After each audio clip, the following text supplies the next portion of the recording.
Children born to Jamaicans and other foreign nationals will continue to benefit from birthright citizenship in the United States.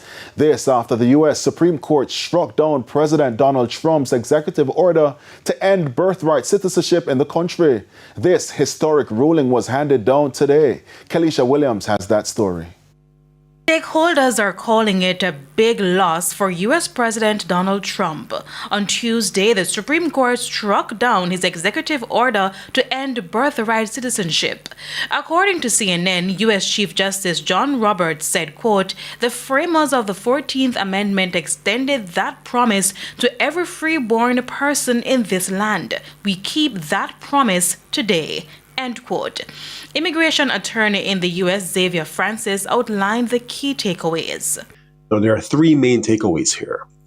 First, the court ruled that children born in the U.S. are citizens at birth, even if their parents are in the country unlawfully or only temporarily. Second, the court said the Constitution, not immigration status, controls the outcome. Third, the court rejected the government's argument that only children of parents with permanent legal ties to the U.S. qualify for birthright citizenship. Now, the U.S. president has been floating the idea of ending birthright citizenship since his first presidential campaign in 2016. Under U.S. law, an individual born in the country automatically becomes a U.S. citizen. But according to Trump, many immigrants have been abusing the system through what he referred to as birth tourism, with many foreign nationals, including Jamaicans, traveling to the country just to give birth. So what does this mean for Jamaicans or any other foreign nationals going forward? Will anything change? Birthright citizenship remains the law of the land. Regardless of your immigration status, if you give birth to a child on U.S. soil, that child will automatically be a U.S. citizen. That is their constitutional right.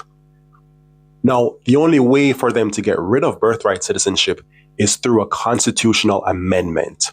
And that requires approval by a 2/3 vote of both houses of Congress and a ratification by 3/4 of states. That is very, very unlikely to happen. Kelesha Williams, TVJ News.